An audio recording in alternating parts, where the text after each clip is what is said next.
इधर बात करें सियासी जमातों की तो साल 2019 के बाद जम्मू कश्मीर में जब आर्टिकल एब्रोगेट हुआ उसके बाद कई सियासी जमातें एक साथ जो है हो गई थी। सबसे दो बड़ी जमातें नेशनल कॉन्फ्रेंस और पीडीपी जिन्होंने इत्तेहाद बनाया था और गुपकार अलायंस के नाम से ये इत्तेहाद बना था। और उसके बाद जो बात कही गई थी कि हर एक जो फैसला है जम्मू कश्मीर का वो ये अलायंस ही करेगा, पर वक्त गुजरते गुजरते, हालांकि कई सवाल इस अलायंस पे पहले भी उठे हैं, पर वक्त गुजरते गुजरते अब ऐसा लग रहा है कि ये अलायंस जो है ये दिखाई नहीं दे रहा है कई ज़मीनी सतह पर, क्योंकि नेशनल कॉन्फ्रेंस ने कल कहा है कि वो लोकसभा इंतखाबात में अकेले जो है अकेले लड़ेंगे और 5 सीटों पर नेशनल कॉन्फ्रेंस जो है वो अपने उम्मीदवार खड़े करेंगे। यानी आसिफ, अब जो पीएचडी की बात कही जा रही थी जिस पर कहीं ना कहीं लोगों की नजरें थी, जम्मू कश्मीर की आवाम की नजरें थी, वो इत्तेहाद कहीं नजर नहीं आ रहा है, क्योंकि नेशनल कॉन्फ्रेंस हर एक सीट पर अपने उम्मीदवार खड़ा करेगी। इंडिया इत्तेहाद में फूट पड़ने के आसार जो अलग अलग रियासतों और मरकज़ के ज़ेर इंतज़ाम इलाकों में अब नज़र आ रहे थे, अब जाकर बाज़ाब्ता तौर पर यह हुआ कि आम इंतखाबात से पहले एक बयान आता है नेशनल कॉन्फ्रेंस के सरबराह का, और थोड़ी देर बाद एक तरह से डैमेज कंट्रोल करने के लिए उमर अब्दुल्ला भी सामने आते हैं। फारूक अब्दुल्ला के मुताबिक कोई सवाल ही नहीं बनता, सिर्फ 12 सेकंड्स के अंदर उन्होंने कह दिया कि कोई भी ऐसी जमात जिसके साथ जाकर उनको कहा जाएगा कि इंतखाबात लड़ें या इत्तेहाद करें, तो इसका सवाल नहीं पैदा होता। एक बात। फिर थोड़ी देर बाद उमर अब्दुल्ला प्रेस कॉन्फ्रेंस करने आते हैं और 3 तरह की बातें जो हमें समझ आई। कांग्रेस के साथ बातचीत होगी और जारी भी है, कहा कि इतनी ज्यादा नहीं हुई जितनी जरूरत थी। एक बात, इशारों में नेशनल कॉन्फ्रेंस ने कांग्रेस को हदफ तनकीद बनाया इत्तेहाद में जो टूट फूट हो रही है। थोड़ी देर बाद फिर कहा जाता है कि ये जो 3 सीटें हैं वादी कश्मीर की, वो तो ऑलरेडी इंडिया अलायंस के पास हैं, तो फिर यहाँ इत्तेहाद की क्या जरूरत, जिससे समझ आता है कि फारूक अब्दुल्ला का जो आधा घंटा पहले बयान आया था वो दुरुस्त था। साथ साथ ये भी कहा जाता है कि बीजेपी में जो शमूलियत की बातें की जा रही थी उस पर सीधे तौर पर साफ लफ्जों में खबरों को बेबुनियाद करार देते हुए कहा गया कि एनडीए के साथ जाने का कोई भी यहां पर इम्कान पैदा ही नहीं होता और इस तरह की बातों से इज्तनाब किया जाना चाहिए। पहले जरा फारूक अब्दुल्ला की बात आपको सुनाएंगे और उसके बाद उमर अब्दुल्ला थोड़ी देर बाद प्रेस ब्रीफिंग में क्या कहते हैं, दोनों की बात आप सुनेंगे। और फिर सीनियर न्यूज एडिटर सनम एजाज के पास भी चलेंगे, मजीद इस पर गुफ्तगू करेंगे, क्योंकि ये तो पिछले 24 घंटों की बात हुई, लेकिन आइंदा 24 घंटे भी काफी अहमियत के हामिल हैं, उस पर भी बात हुई। सवाल है, मैं एक चीज आपको क्लियर करना चाहता हूं। नेशनल कॉन्फ्रेंस अपने बलबूते पर लड़ेगी, इसमें कोई दो राय नहीं है। इसके बाद और कोई सवाल नहीं पूछेगा इसके बारे में। मुश्ताक बुखारी ने हमें काफी देर छूट दिया था, तो क्या शहनाज ने भी हमें पहले छोड़ दिया था, हमारे खिलाफ इलेक्शन लड़ा, दो इलेक्शन, तो क्या हुआ? डीडीसी जो जिनका ईमान कमजोर हो वो जाए, हम लोग किसी को रोकने वाले नहीं है। हमारे पास वैसे कोई चीज नहीं है जो आप रोकेंगे। कर रहे हैं ये सरासर गलत है, ये झूठ है, बेबुनियाद है। इसके मतलब मैं जानता हूं ये क्यों किया जा रहा है। यहाँ पे कुछ लोगों की आदत है, जब वो नेशनल कॉन्फ्रेंस को मजबूत देखते हैं तो हमें कमज़ोर करने की कोशिश जो है उसकी साजिशें रचाई जाती हैं, बातों को जो है तोड़ मरोड़ के पेश किया जाता है। तो जैसे मैंने कहा, सबसे पहले ये कि एनडीए के साथ हमारा कोई वास्ता नहीं है, ना आगे जाके हम एनडीए के दरवाजे को खटखटाने के लिए तैयार हैं।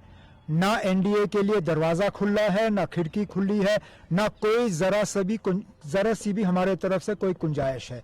जहाँ तक ये तासुर दिया जा रहा है कि हम एनडीए को छोड़ रहे हैं या इंडिया को छोड़ रहे हैं या हम इंडिया को आज कमज़ोर कर रहे हैं, मैं दोबारा अपनी बात जो कई महीनों से हम करते आए हैं, इंडिया अलायंस के पास पहले से ही 3 सीटें हैं, श्रीनगर, अनंतनाग और बारामुल्ला। 3 सीटें जम्मू कश्मीर और लद्दाख की वो बीजेपी के पास हैं। हमारा मकसद आज बीजेपी को रोकना है और इस मकसद के लिए कांग्रेस के साथ सीट शेयरिंग की जो प्रक्रिया है वो अभी शुरू हुई नहीं है। फॉर्मली, इनफॉर्मली कुछ बातें हुई हैं, उनको अब हम फॉर्मलाइज करेंगे। आगे आने वाले दिनों में हमारे तंजीम के जो साहिब सदर हैं वो अपने कुछ साथियों को बुलाएंगे। हम पहले अंदरूनी तौर इस पर मशवरा करेंगे और उसके बाद कांग्रेस से बात करेंगे। दोनों तरफ के जो बयानात आए थे वो आपको सुनाएंगे। हमारे साथ सीनियर न्यूज़ एडिटर सनम एजाज भी हमारे साथ फोन लाइन पे ज्वाइन किए हैं। बहुत शुक्रिया सनम ज्वाइन करने के लिए। दोनों तरफ की बात आपने सुनी, रात 9:30 बजे भी खूब तज्जिया आपने इस पर किया, नेशनल कॉन्फ्रेंस के तर्जुमान की बात भी सुनी, दूसरी जमातों के भी। लेकिन क्या समझ में आता है सियासी एतबार से ये बयानात क्या मायने रखते हैं? पहले डॉक्टर फारूक अब्दुल्ला कहते हैं कि हम किसी के साथ इंतखाबात में नहीं जाएंगे, थोड़ी देर बाद उमर अब्दुल्ला इशारों इशारों में उस बयान की तस्दीक भी करते हैं और साथ साथ ये भी कि कोई दूसरा रास्ता है ही नहीं, ना अडॉप्ट हम करना चाहते, कोई गुंजाइश नहीं बची है। आपका नुक्ता नजर? देखिए आसिफ, ये जो है जम्मू कश्मीर में अलायंस की बात है, उस अलायंस में जो पॉलिटिकल पार्टीज के अलायंस जो है खासतौर पे जो अपोजिशन की पार्टीज हैं, पीडीपी, नेशनल कॉन्फ्रेंस, कांग्रेस वगैरह, फारूक अब्दुल्ला इसके लिए बहुत ज्यादा सीरियस है। और बिल्कुल मुझे याद है 2 महीने या 3 महीने पहले मैंने जब अब्दुल मजीद लारमी ने एक बयान दिया था इस अलायंस के खिलाफ, तो मैंने फारूक अब्दुल्ला को रिएक्शन के लिए फोन किया। तो फारूक अब्दुल्ला ने मुझे, जब मैंने उसको ऐसे बताया कि कुछ लोग ऐसे बयान दे रहे हैं, तो उन्होंने कहा बाढ़ में गई नेशनल कॉन्फ्रेंस। आई यट रिमेंबर, उन्होंने कहा बाढ़ में गई नेशनल कॉन्फ्रेंस, मुझे कश्मीर की इस वक्त बात करनी है। तो ये बड़ा सीरियस, और लोग भी मानते थे कि फारूक अब्दुल्ला अलायंस के बहुत हक में, अगरचे उमर अब्दुल्ला के हवाले से बड़े बयान या सवाल या लोगों में बातें चल रही थी कि उमर अब्दुल्ला सीरियस नहीं है। लेकिन कल उनका जो बयान आना है, इसकी असल वजह अगर बाद में देर गए तक हमने मालूम की फारूक अब्दुल्ला उमरा के लिए गए हुए थे, और वहां से जब वो वापस आए तो नेशनल कॉन्फ्रेंस के जो आसपास उनके जो लीडरशिप थी, उन्होंने आते ही सबसे पहले उसको बताना शुरू कर दिया नेशनल ये अलायंस के खिलाफ। खासतौर पर इल्तिजा मुफ्ती ने कल साउथ कश्मीर में एक प्रोग्राम के दौरान भी अलायंस के हवाले से या नेशनल कॉन्फ्रेंस के हवाले से बातें की, तो उन्हें बहुत भड़काया गया। फारूक अब्दुल्ला को बहुत, उनके जो आसपास जो लोग हैं उन्होंने उनको बहुत तैश जिसे हम कह सकते हैं तो वो दिया, और उसके बाद फारूक अब्दुल्ला शायद वो अपने जज्बात पे कंट्रोल नहीं कर सके। उन्हें बताया गया कि पीडीपी एक चीज मैं जानना चाहूंगा, जैसे उमर अब्दुल्ला ने अभी बात की, उमर अब्दुल्ला जैसे कह रहे थे कि कश्मीर का ऑलरेडी इंडियन अलायंस के पास है, और जब भी नेशनल कॉन्फ्रेंस मजबूत होती है लोग बात करते हैं, यानी उमर अब्दुल्ला ये लोगों को कहना चाहते हैं या ये बावर करना चाहते हैं कि जो कश्मीर के अंदर 3 पार्लियामेंट सीटें हैं उन पर नेशनल कॉन्फ्रेंस आसानी से जीत सकती है। देखिए उमर अब्दुल्ला के बयान है जो कुछ भी हो, लेकिन एक चीज है, कल नेशनल कॉन्फ्रेंस को बहुत ज्यादा ये कह सकते हैं कि एक जो नैरेटिव चला उनके खिलाफ, इसमें खासतौर पे बड़ा नैरेटिव ये चला कि नेशनल कॉन्फ्रेंस अब बीजेपी में शमूलियत कर रही है और डायरेक्ट शमूलियत कर रही है जम्मू कश्मीर के अलायंस को लेकर। और उसके हवाले से क्योंकि आजकल जो भी नैरेटिव है वो सोशल मीडिया पे बनता है, और सोशल मीडिया तो कल पूरी तरह से भरा पड़ा था नेशनल कॉन्फ्रेंस के खिलाफ, और अक्सर लोगों का जो स्टेटमेंट थे वो यही थे। और उसके बाद उमर अब्दुल्ला को कहीं न कहीं बचाव में आना पड़ा। वालिद साहब जिस तरह जब फारूक अब्दुल्ला ने बयान दिया तो उसके फौरन बाद सोशल मीडिया भरा पड़ा था, लोग बता रहे थे कि क्या बीजेपी में डायरेक्ट ज्वाइन कर रहे हैं नेशनल कॉन्फ्रेंस या उनका कोलिशन पार्टनर बनता है। तो ये बातें जब उमर अब्दुल्ला ने सोशल मीडिया पे देखी, ट्विटर पे देखी, तो फौरन उन्हें फिर प्रेस कॉन्फ्रेंस, हंगामी प्रेस कॉन्फ्रेंस देनी पड़ी। सनम एक चीज और जानना चाहूंगा, अब जो कश्मीर के अंदर एक बड़ी पार्टी, एक बड़ी जमात है पीडीपी, कल उनका भी इजलास होने वाला है, क्या कुछ खबरें इस इजलास के हवाले से? क्या पीडीपी भी अपनी हिकमत अमली अब सामने लाएगा और जाहिर करेगा, अवाम के सामने रखेगा? देखिए बिल्कुल नहीं, पीडीपी की तरफ से कल शाम को ही खुद महबूबा मुफ्ती ने अपनी पार्टी लीडरशिप को, अगर वो यहाँ पे नहीं की, लेकिन उसने बाहर से उमर अब्दुल्ला ये फारूक अब्दुल्ला के बयान के फौरन बाद उसने अपनी पार्टी लीडरशिप को यहाँ पे बता दिया कि कोई भी इस पर रिएक्ट नहीं करेगा। तो उसने जितने भी उसके जो फायर ब्रांड लीडर उनको जिनको कहा जाता है, उसने उन्हें खुद मैसेज की कि आप इस पर कोई बयान नहीं देंगे, क्योंकि मैंने बड़ी कोशिश की थी कि मैं उन पर रिएक्शन लेना चाहूँ, और बाद में मुझे बताया कि इस तरह से उनका महबूबा मुफ्ती ने खुद उन्हें कॉल करके बताया। तो कल जो मीटिंग होगी उसमें बिल्कुल नहीं इस वक्त जो है, क्योंकि रात देर गई, आपको खुद याद होगा पीडीपी के जो सोहेल तर्जमान ने उन्होंने कहा कि हम अलायंस के लिए हैं, हम किसी भी हद तक कुर्बानी देने के लिए तैयार हो। खुद महबूबा मुफ्ती के हवाले से भी खबरें हैं कि वो चाहती हैं कि कोई ऐसी यहाँ पे नहीं हो। और नेशनल कॉन्फ्रेंस भी, फारूक अब्दुल्ला भी रात देर गई इसी तरह के वो जो मूड में थे कि कोई ऐसी परेशानी नहीं हो, कल का जो कुछ भी हुआ उसको वो चाहते कि वो दरगुजर हो जाए।